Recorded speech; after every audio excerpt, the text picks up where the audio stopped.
Welcome back, guys. Another episode of the 480 Experience here. Sorry, I've been away for the last week. I had an extremely busy week with school, doing a lot of sports journalism stuff, and then I just had to work a lot. So sorry I didn't get to talk to you guys after the Mavericks win and the Lakers win. They were very exciting, but I'm just going to break down the season as a whole. We're a week in.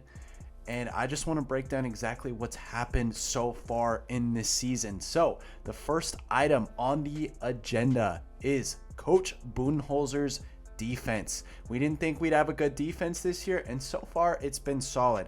I'm just going to give you a little sneak preview. If this defensive performance keeps up, I will be making a longer video just breaking down exactly what they're doing scheme-wise. But right now we're just going to go a quick little brief overview. So points allowed, the 9th ranked defense in the NBA. So at the Clippers in the first game, 103 points allowed in regulation. Obviously, they scored more after that point. And then against the Lakers, 123, a game that we saw the Suns defense kind of revert back to what we saw last year. Now, as we move to the Mavericks, 102,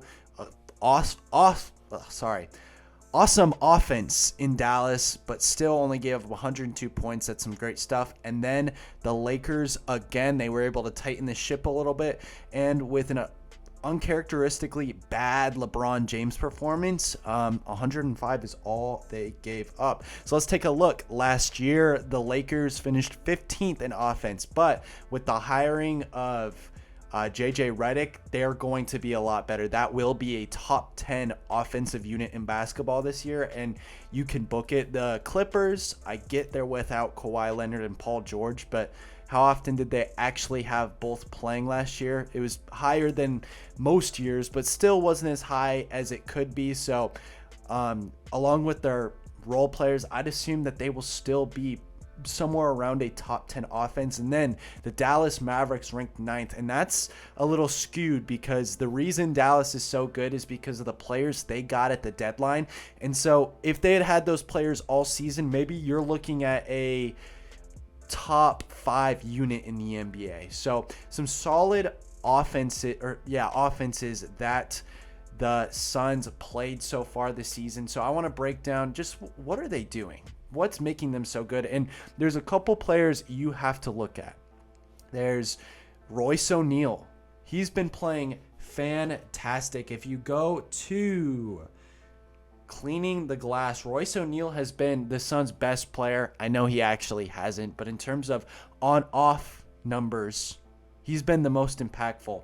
On the defensive side of the basketball, the Suns with him on the court are giving up 36.6 points less per 100 possessions than what the team averages. That is absolutely fantastic. And then you look at the contributions of the point of attack defense from Ryan Dunn, and he's been playing, about 15 minutes a game. It's been really, really nice to have him. He's playing incredible defense. Royce O'Neal is definitely playing the best defense he's played since we traded for him. So it was really good to see him be able to break out like that, Royce O'Neal obviously, and just be a solid contributor. He's not shooting overly well from 3, but that's something that's going to tick up. And even though he's not shooting well, he's still a risk to make it. So he helps stretch the floor a little bit. So let's move on. This is something that has concerned me through the first couple of games. Pace. Slow and steady is what I have it on. They're ranked 19th in pace in the entire NBA, and that's not something that I like to see, okay?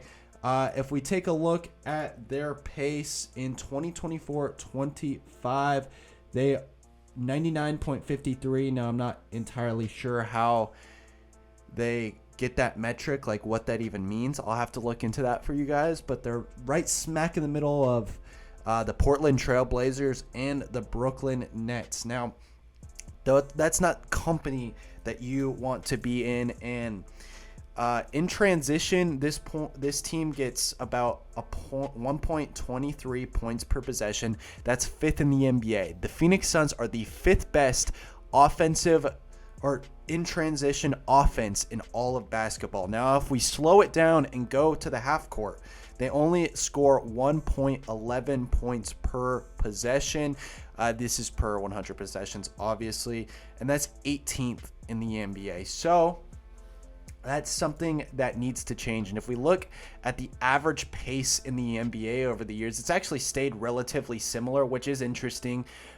Considering every year offenses get better, but the pace has been relatively the same for the last 3 years now.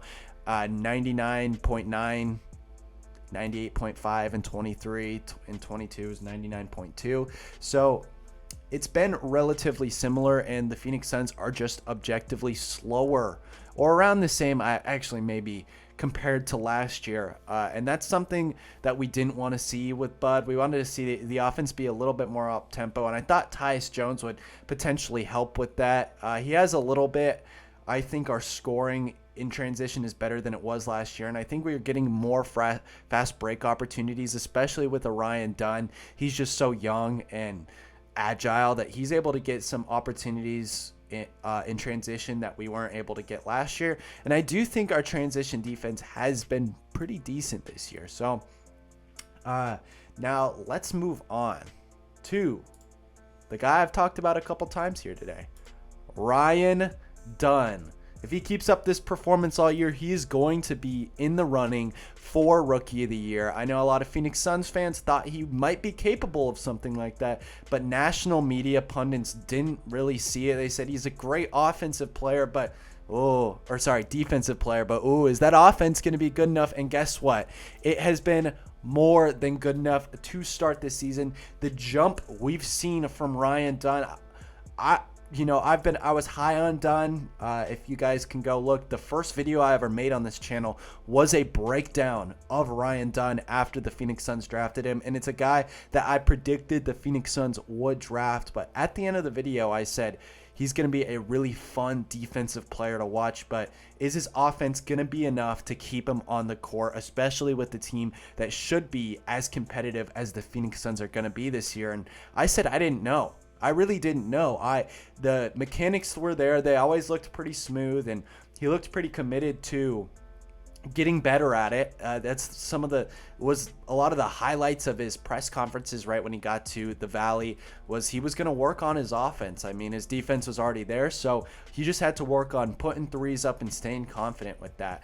And I think, Kevin Durant, Coach Bud, Devin Booker, all of those guys combined really have helped Ryan Dunn blossom into being a great contributor for this team. I mean, let's look at his stats. Okay, I've had him up for a while. So 7.8 points per game and 1.8 rebounds and 43% from three. He's a threat now, I think, in this Clippers game here tonight to actually break his own three-point record from all of his time in Virginia. He's already about to make more threes in his first 5 NBA games than he did in his entire career at Virginia. Just fantastic stuff we've seen from Ryan Dunn. I've been extremely happy. Defensively, he puts players in the dungeon, as people like to say. Locked up LeBron James, did his thing against Luka Doncic. He's holding all-star ball handlers to 38% shooting as the nearest defender. Great stuff. And I've liked the help defense that I've seen from I've seen Ryan Dunn playing some point of attack defense and a Devin Booker swooping in for a steal. That's something that we didn't see a lot of last year with Frank Vogel. The defense was a little vanilla, it felt, which is interesting because his defense is his calling card. But I've liked the ball denial from Ryan Dunn. I've just liked everything I've seen, and players are downright scared to shoot threes around Ryan Dunn. I mean, LeBron James had a 3-point opportunity. It was above the break, just slightly above the break, and Dunn was closing out, and LeBron just didn't take it. And LeBron loves to take threes, especially those random heat check threes where he hits the top of the backboard. So he's not scared of taking threes. So the fact that he respected Ryan Dunn enough to not pop it and pass the ball away just shows just how intense Ryan is defensively, and he's a gem that I know all Phoenix Suns are glad to have. So thank you guys for tuning into this video. I know it was short considering how many games I missed last week. My schedule clears up here pretty soon, so I'm hoping to get more Phoenix Suns content out to you guys. And I worked hard on these graphics today, so if you could drop a like, that would be absolutely fantastic. We've been grinding. Me and Trev got some more ASU stuff, and go follow the socials, the 480 podcast on X, TikTok, and Instagram, and be sure to subscribe here and leave a like. It'd be much appreciated. So yeah, thank you so much for tuning in, and peace.